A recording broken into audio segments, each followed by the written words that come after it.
ಶ್ರೀ ಪಿಪಿಡಿ ಕ್ಷೇತ್ರ ಬೆಟ್ಟದಾಸನಪುರ ಗ್ರಾಮ. ಧರ್ಮೋ ರಕ್ಷತಿ ರಕ್ಷಿತಃ ಸರ್ವೇ ಜನೋ ಸುಖಿನೋ ಭವಂತು. ಅಮ್ಮನವರ ಆಶೀರ್ವಾದಗಳೊಂದಿಗೆ ಇಂದು ಶ್ರೀ ಪಿಪಿಡಿ ಕ್ಷೇತ್ರಕ್ಕೆ ಬಂದು 83ನೇ ಸುತ್ತಿನ ಪಾದಯಾತ್ರೆಯನ್ನು ಕೈಗೊಳ್ಳಲಾಗಿರುತ್ತದೆ. ಅಮ್ಮನವರ ಆಶೀರ್ವಾದದಿಂದ ಈ ಕ್ಷೇತ್ರದಲ್ಲಿ ಬೆಳೆದು ನಿಂತಿರುವಂತಹ ನವಗ್ರಹ ವೃಕ್ಷಗಳು, ನವಗ್ರಹಕ್ಕೆ ಸಂಬಂಧಿಸಿದಂಥ ಗಿಡ ಮತ್ತು ಮರಗಳು ಸುಮಾರು 1 ತಿಂಗಳಿನಿಂದ ಬೀಳುತ್ತಿರುವ ತಂಪು ಮಳೆಯ ಕಾರಣ ಅತಿ ತಂಪಾದ ವಾತಾವರಣವು ಬಹಳ ಸುಂದರವಾಗಿ ಹಾಗೂ ಮನೋಹರವಾಗಿ ಕಾಣುತ್ತಿರುತ್ತದೆ. ಈ 83ನೇ ಸುತ್ತಿನ ಪಾದಯಾತ್ರೆಯನ್ನು ಕೈಗೊಳ್ಳಲು ಕ್ಷೇತ್ರಕ್ಕೆ ಬಂದಂತಹ ನನಗೆ ಈ ಕ್ಷೇತ್ರದ ಹಸಿರು ಹಾಗೂ ತಂಪು ವಾತಾವರಣವು ಬಹಳ ಆನಂದವನ್ನು ಮನಸ್ಸಿಗೆ ನೀಡಿದವು. ಪ್ರಸ್ತುತ ಈ ಕ್ಷೇತ್ರಕ್ಕೆ ಬಂದು ಈ ಕ್ಷೇತ್ರದ ನವಗ್ರಹ ವೃಕ್ಷಗಳನ್ನು ಹಾಗೂ ನವಗ್ರಹ ದೇವತೆಗಳನ್ನು ಹಾಗೂ ನಮ್ಮೂರಿನ ಗ್ರಾಮ ದೇವತೆಗಳನ್ನು ನೆನೆಯುತ್ತಾ ಈ ಕ್ಷೇತ್ರಕ್ಕೆ ಬರುವಂತಹ ಪ್ರತಿ ಭಕ್ತಾದಿಗಳ ಕಷ್ಟಗಳೆಲ್ಲವನ್ನು ಸಹ ದೂರಾಗಿಸಿ ಅವರ ಇಷ್ಟಾರ್ಥಗಳೆಲ್ಲವನ್ನು ನೆರವೇರಿಸುತ್ತಾಯೇ ಎಂದು 21 ಸುತ್ತಿನ ಪಾದಯಾತ್ರೆ ಸುಸಂದರ್ಭದಲ್ಲಿಯೂ ಸಹ ಬೇಡಿಕೊಳ್ಳುತ್ತಾ ಅಮ್ಮನವರ ಆಶೀರ್ವಾದವು ಈ ಕ್ಷೇತ್ರದಲ್ಲಿ ಸೇವೆ ಸಲ್ಲಿಸಿರುವಂತಹ ಪ್ರತಿಯೊಬ್ಬ ಭಕ್ತಾದಿಗಳಿಗೂ ಸಹ ಇರಲಿ ಎಂದು ಬೇಡಿಕೊಳ್ಳುತ್ತೇನೆ. ಅಮ್ಮ ತಾಯಿ ಶ್ರೀ ಪಿಪಿಡಿ ಕ್ಷೇತ್ರದಲ್ಲಿ ನೆಲೆಸಿರುವಂತಹ ಶ್ರೀ ಪಿರಿಯಾಪಟ್ಟಣದಮ್ಮ ತಾಯಿ ಶ್ರೀ ಚಾಮುಂಡೇಶ್ವರಿ ಮಾತೆ ಹಾಗೂ ಈ ಕ್ಷೇತ್ರದ ರಕ್ಷಣಾತ್ಮಕ ದೇವತೆ ಶ್ರೀ ನಾಗದೇವತೆ ಅಮ್ಮನವರಲ್ಲಿ ನನ್ನ ಕಳಕಳಿಯ ಭಕ್ತಿಪೂರ್ವಕ ವಿನಂತಿ ಏನೆಂದರೆ, ಅಮ್ಮ ತಾಯಿ ಈ ಕ್ಷೇತ್ರದಲ್ಲಿ ಸಾಕಷ್ಟು ಕೆಲಸ ಕಾರ್ಯಗಳು ಬಾಕಿ ಉಳಿದುಕೊಂಡಿದ್ದೇವೆ ತಾಯಿ. ಯಾರೋ ಒಬ್ಬರ ಮಾನಸಿಕ ನೆಮ್ಮದಿಗಾಗಿ ಅಥವಾ ಯಾರೋ ಒಬ್ಬರ ಅತಿಯಾದ ಆಸೆ ಆಕಾಂಕ್ಷೆಗಳಿಗಾಗಿ ಅಥವಾ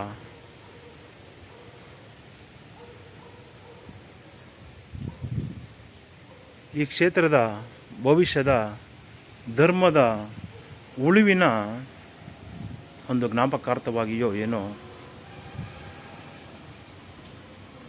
ಸಾಕಷ್ಟು ಮನಸ್ಸುಗಳು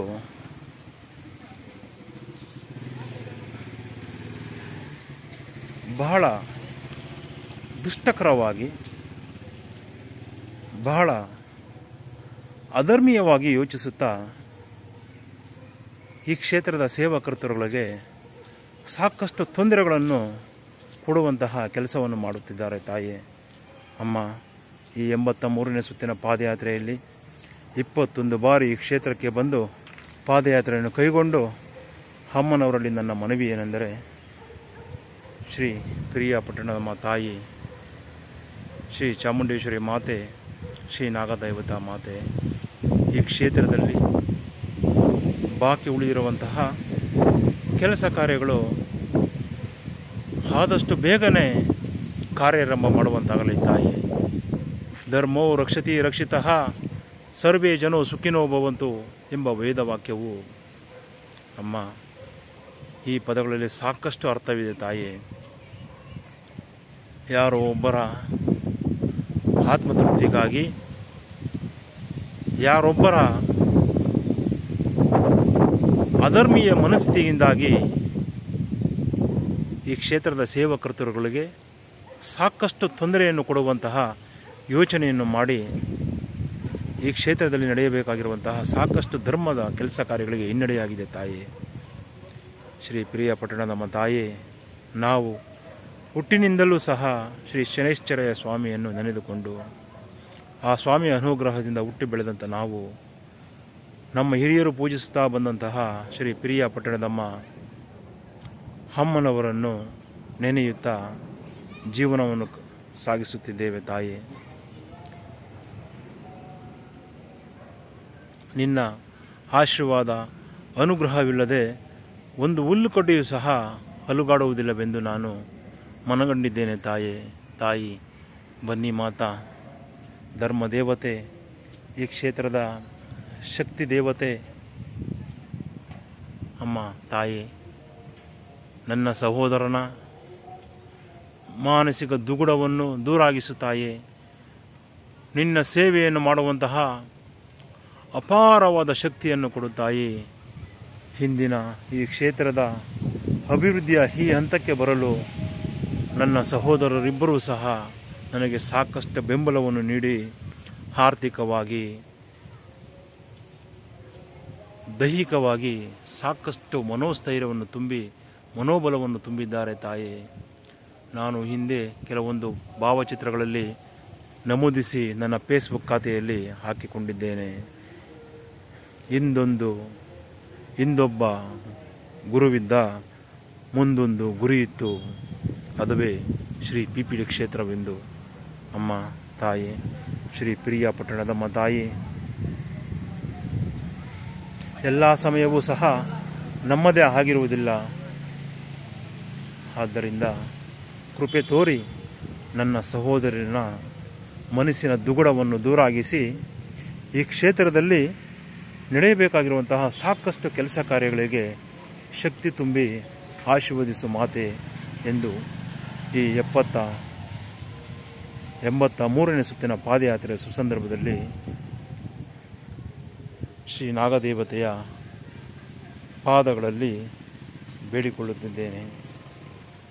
ಎಂದಿನಂತೆ ಪಾದಯಾತ್ರೆಯ ಸುಸಂದರ್ಭದಲ್ಲಿ ನಾ ಕಂಡಂತೆ ಶ್ರೀ ಪಿಪಿಡಿ ಕ್ಷೇತ್ರದ ಅಭಿವೃದ್ಧಿಯ ವಿವಿಧ ಹಂತಗಳನ್ನು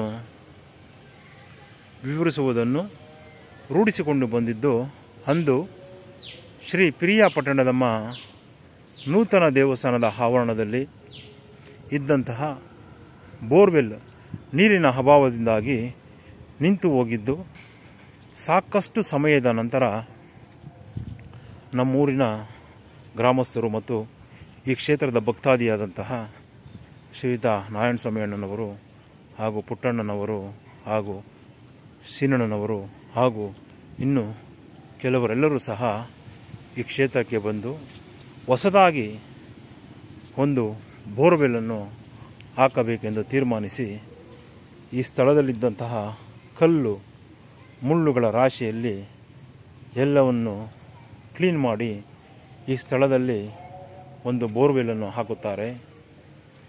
ನನಗೆ ತಿಳಿದಂತೆ ಸುಮಾರು 1200 ಅಡಿ ಆಳವೂ ಸಹ ಕೊರೆದರೂ ಸಹ ನೀರು ಸಿಕ್ಕಿರುವುದಿಲ್ಲ. ಅವರ ಮನಸ್ಸಿನ ಭಾವನೆಗಳು ಏನಾದವೋ ಏನೋ ತಿಳಿಯದು. ಆದರೆ ಅಂದು ಪುಟ್ಟಣ್ಣಪ್ಪನವರು ಬಂದು, ಅಮ್ಮ, ರಾತ್ರಿಯಿಂದ ಕಷ್ಟಪಟ್ಟು ಬೋರ್ವೆಲ್ಲನ್ನು ಹಾಕುತ್ತಿದ್ದೇವೆ, ನೀರು ಬೀಳುತ್ತಿಲ್ಲ, ಆದ್ದರಿಂದ ಇನ್ನೂ ಸುಮಾರು 200ರಿಂದ 300 ಅಡಿ ಆಳವನ್ನು ಇಳಿಸಬೇಕೆಂದು ಬೋರ್ವೆಲ್ ಹಾಕುತ್ತಿರುವ ತಜ್ಞರು ತಿಳಿಸುತ್ತಿದ್ದಾರೆ. ಆದ್ದರಿಂದ ಎಲ್ಲ ಹಣವನ್ನು ಒಬ್ಬರೇ ಭರಿಸಲು ಸಾಧ್ಯವಾಗುವುದಿಲ್ಲ. ತಮ್ಮ ಕೈಲಾದಷ್ಟು ಮಟ್ಟಿಗೆ ತಾವುಗಳು ಸಹ ಸಹಾಯ ಮಾಡಬೇಕೆಂದು ಹಾಗೂ ಈ ಕ್ಷೇತ್ರದ ಸೇವೆಗೆ ಸಹಕರಿಸಬೇಕೆಂದು ಕೇಳಿಕೊಂಡಾಗ ನಮ್ಮ ತಾಯಿಯವರಾದಂಥ ಶ್ರೀಮತಿ ವೆಂಕಟಮ್ಮ ಗೋಪಾಲಪ್ಪನವರ ಕುಟುಂಬದವರಿಂದ 5,000 ರೂಗಳು ಹಾಗೂ ಸೀನಣ್ಣನವರು 5,000 ರೂಗಳು, ಚಿಕ್ಕಣ್ಣನವರು 5,000 ರೂಗಳು, ನಮ್ಮ ರಮೇಶಣ್ಣನವರು 5,000 ರೂಗಳು, ಈ ರೀತಿಯಾಗಿ ಸುಮಾರು 6 ಜನ 30,000 ರೂಗಳನ್ನು ಪುಟ್ಟಣ್ಣಪ್ಪನವರ ಕೈಗೆ ಕೊಡುತ್ತಾರೆಂದು ಸ್ವತಃ ಪುಟ್ಟಣ್ಣಪ್ಪನವರೇ ನಮಗೆ ತಿಳಿಸಿರುತ್ತಾರೆ. ಅಂದು ಸುಮಾರು 1350 ಅಡಿಯಿಂದ 400 ಅಡಿ ಹೋಗೋದ್ರೊಳಗಾಗಿ ಈ ಬೋರ್ವೆಲ್ನಲ್ಲಿ ಸುಮಾರು 1.5 ಇಂಚು ಗಾತ್ರದ ನೀರು ಸಿಗುತ್ತದೆ. ತದನಂತರ ಸುಮಾರು ಈ ಬೋರ್ವೆಲ್ನಲ್ಲಿ ನೂತನವಾಗಿ ಮೋಟರ್ ಮತ್ತು ಪೈಪು ಮತ್ತು ಕೇಬಲನ್ನು ಅಳವಡಿಸೋಣವೆಂದು ತೀರ್ಮಾನಿಸಿ ಅಂದು ಬೋರ್ವೆಲ್ಲನ್ನು ಹಾಕಿದಂತಹ ನಮ್ಮೂರಿನ ಹಿರಿಯರು ಮತ್ತು ಗ್ರಾಮಸ್ಥರು ಸುಮಾರು 2-3 ವರ್ಷಗಳ ಕಾಲ ಮೋಟರನ್ನು ಇಳಿಸದೆ ಯಾಕೋ ಇದ್ದಕ್ಕಿದ್ದಂತೆ ಸುಮ್ಮನಾಗಿ ಬಿಡುತ್ತಾರೆ. ಸುಮಾರು 4 ವರ್ಷಗಳು ಕಾದ ನಂತರ ಈ ಸ್ಥಳದಲ್ಲಿ ಆಗಬೇಕಾಗಿದ್ದಂತಹ ಕೆಲವೊಂದು ಅಭಿವೃದ್ಧಿ ಕೆಲಸ ಕಾರ್ಯಗಳನ್ನು ಮುಂದುವರಿಸಲು ಈ ಸ್ಥಳಕ್ಕೆ ಬಂದಾಗ ಅಮ್ಮನವರ ಆಶೀರ್ವಾದಗಳಂತೆ, ಅಮ್ಮನವರು ನೀಡಿದಂಥ ಜ್ಞಾನೋದಯದಂತೆ ಈ ರೀತಿಯಾಗಿ ವಿಶಾಲವಾಗಿ ಕಲ್ಲು ಹಾಸನ್ನು ಹಾಕಬೇಕೆಂದು ತೀರ್ಮಾನಿಸಿ ಸ್ಥಳಕ್ಕೆ ಬಂದಾಗ ಭವಿಷ್ಯದ ದಿನಗಳಲ್ಲಿ ಈ ಸ್ಥಳದಲ್ಲಿ ಬೋರ್ವೆಲ್ ಲಾರಿ ಅಥವಾ ಮೋಟಾರ್ ಕುಳಿಸಲು ವಾಹನವು ಬರಬೇಕಾಗಿರುತ್ತದೆ. ಆಗ ಇಲ್ಲಿ ಕಲ್ಲು ಹಾಸಿದರೆ ಕಲ್ಲುಗಳೆಲ್ಲವೂ ಸಹ ಒಡೆದು ಹೋಗುವ ಸಾಧ್ಯತೆ ಇರುತ್ತದೆ ಎಂದು ಮನಗಂಡು ನಾನು ಕೆಲವರೆಲ್ಲರಿಗೂ ಸಹ ಮನವಿಯನ್ನು ಮಾಡುತ್ತೇನೆ. ಆದರೆ ಸಕಾಲಕ್ಕೆ ಯಾರೂ ಸಹ ಈ ಹೊಸದಾಗಿ ಹಾಕಿದಂತಹ ಬೋರ್ವೆಲ್ನಲ್ಲಿ ಮೋಟಾರ್ ಮತ್ತು ಪೈಪುಗಳನ್ನು ಕೂರಿಸುವಂತಹ ಮನೋಸ್ಥೈರ್ಯವನ್ನು ಮಾಡುವುದಿಲ್ಲ. ಆಗ ಈ ಸ್ಥಳದಲ್ಲಿ ಕೆಲವು ಈ ಕ್ಷೇತ್ರದ ಆಗಂತುಕರು, ಅಂದರೆ ಈ ಕ್ಷೇತ್ರದ ಈ ಒಂದು ಸ್ಥಳದ ಭೂಮಿಯನ್ನು ವಶೀಕರಣ ಮಾಡಲು ಅಥವಾ ಆಕ್ರಮಿಸಲು ಅಥವಾ ಸ್ವಾಧೀನಪಡಿಸಿಕೊಳ್ಳಲು ಇಲ್ಲಿ ಬಂದು ಯೋಚಿಸುತ್ತಿರುವುದನ್ನು ಮನಗಂಡ ನಾವು ಅಮ್ಮನವರ ಆಶೀರ್ವಾದಗಳಂತೆ ಸುಮಾರು ನೂತನವಾಗಿ ಆ ಬೋರ್ವೆಲನ್ನು ಹಾಕಿ ಸುಮಾರು 4 ರಿಂದ 5 ವರ್ಷ ಕಳೆದರೂ ಸಹ ಪೈಪ್ ಮತ್ತು ಮೋಟಾರನ್ನು ಕೂರಿಸಿರುವುದಿಲ್ಲ. ಹೀಗೆ ಬಿಟ್ಟರೆ ಈ ಸ್ಥಳವು ಅತಿಕ್ರಮಣ ಪ್ರವೇಶವಾಗುತ್ತದೆ. ಅತಿಕ್ರಮಿಸಿ ಸ್ವಾಧೀನಾನುಭವಕ್ಕೆ ತೆಗೆದುಕೊಳ್ಳುತ್ತಾರೆ. ಆದರೆ ಕ್ಷೇತ್ರಕ್ಕೆ ಸಾಕಷ್ಟು ಕೊರತೆಯಾಗುತ್ತದೆ. ಕ್ಷೇತ್ರದ ಅಮ್ಮನವರ ಭವಿಷ್ಯದ ಭಕ್ತಾದಿಗಳ ಅನುಕೂಲಕ್ಕೆ ಸಾಕಷ್ಟು ಹಿನ್ನಡೆಯಾಗುತ್ತದೆ ಎಂದು ಮನಗಂಡು ಅಂದು ನಾನು ಈ ಕ್ಷೇತ್ರಕ್ಕೆ ಬಂದು ಪ್ರಾಥಮಿಕವಾಗಿ ಈ ವಿಡಿಯೋ ಚಿತ್ರೀಕರಣದಲ್ಲಿ ತಾವು ಗಮನಿಸುತ್ತಿರುವ ಹಾಗೆ ಶ್ರೀ ಪೀಪಳಿ ಕ್ಷೇತ್ರ ಧ್ಯಾನಾಲಯ ಎಂಬ ನಾಮಫಲಕವನ್ನು ತೆಗೆದುಕೊಂಡು ಬಂದು ಈ ರೀತಿಯಾಗಿ ಒಂದು ಲೋಡ್ ದಿಂಡು ಮತ್ತು ಒಂದು ಲೋಡ್ ಬೋರ್ಡ್ರಸ್ ಮತ್ತು ಎಂಸ್ಯಾಂಡನ್ನು ಹೊಡೆಸಿ ಇಲ್ಲಿ ಸುಮಾರು ಅಂದು ನನಗೆ 50,000 ರೂಗಳು ಖರ್ಚಾಗಿರುತ್ತದೆ. ಈ ರೀತಿ ಒಂದು ಕಟ್ಟಡವನ್ನು ಕಟ್ಟಿಸಿ ಭವಿಷ್ಯದ ದಿನಗಳಲ್ಲಿ ಈ ರೀತಿಯಾಗಿ ವೇದಿಕೆಯನ್ನು ಮಾಡಬೇಕೆಂದು ತೀರ್ಮಾನಿಸಿ ಪ್ರಸ್ತುತ ಸುಮಾರು ಭೂತಳದಿಂದ 2 ಅಡಿ ವಿಸ್ತೀರ್ಣದ ಈ ಕಟ್ಟಡವನ್ನು ಕಟ್ಟಿರುತ್ತೇವೆ. ಹಾಗೂ ಭವಿಷ್ಯದ ದಿನಗಳಲ್ಲಿ ಈ ರೀತಿಯಾಗಿ ಕಲ್ಲು ಹಾಸನ್ನು ಹಾಕಿರುವುದರಂತಹ ಹಾಗೂ ಈ ಕಲ್ಲು ಹಾಸನ್ನು ಹಾಕಲು ಸಹಕರಿಸಿದಂಥವರ ವಿಚಾರವನ್ನು ಮುಂದಿನ ಸಂಚಿಕೆಯಲ್ಲಿ ತಿಳಿಸುತ್ತೇನೆ. ಅಂದು ನೂತನವಾಗಿ ಹೊಸ ಬೋರ್ವೆಲನ್ನು ಹಾಕಿ ಸುಮಾರು 4 ರಿಂದ 5 ವರ್ಷಗಳು ಕಾದರೂ ಸಹ ಮೋಟಾರ್ ಮತ್ತು ಪೈಪ್ಗಳನ್ನು ಕೂರಿಸಿರುವುದಿಲ್ಲ. ಆದ್ದರಿಂದ ಭವಿಷ್ಯದ ಅಭಿವೃದ್ಧಿಯ ವಿವಿಧ ಹಂತಗಳನ್ನು ಮುಂದುವರಿಸಲು ಸ್ವತಃ ಬಂದು ಅಂದು ಸುಮಾರು ಒಂದು 50,000 ರೂಗಳನ್ನು ಖರ್ಚು ಮಾಡಿ ಆ ಒಂದು ಕಲ್ಲು ಕಟ್ಟಡವನ್ನು ಕಟ್ಟಿ ನಿಲ್ಲಿಸಿರುತ್ತೇವೆ. ಅಮ್ಮ ತಾಯಿ ನಾ ಕಂಡಂತೆ ಶ್ರೀ ಪೀಪಳಿ ಕ್ಷೇತ್ರದ ಅಭಿವೃದ್ಧಿಯ ವಿವಿಧ ಹಂತಗಳನ್ನು ಪ್ರತಿ ಪಾದಯಾತ್ರೆಯ ಸುಸಂದರ್ಭದಲ್ಲೂ ಸಹ ತಿಳಿಸುತ್ತಾ ಅಮ್ಮನವರನ್ನು ಬೇಡಿಕೊಳ್ಳುತ್ತಾ ಈ ಕ್ಷೇತ್ರಕ್ಕೆ ಬರುವಂತಹ ಸಕಲ ಸರ್ವ ಭಕ್ತಾದಿಗಳ ಕಷ್ಟಗಳೆಲ್ಲವೂ ಸಹ ದೂರ ಆಗಿ ಅವರ ಇಷ್ಟಾರ್ಥಗಳೆಲ್ಲವೂ ಸಹ ನೆರವೇರಲಿ ಎಂದು ಪ್ರಾರ್ಥಿಸುತ್ತಿದ್ದೇನೆ. ವಾಡಿಕೆಯಂತೆ 21 ಬಾರಿ ಪಾದಯಾತ್ರೆ ಸವಿನೆನಪಿಗಾಗಿ 21 ಬಾರಿ ಘಂಟಾನಾದ.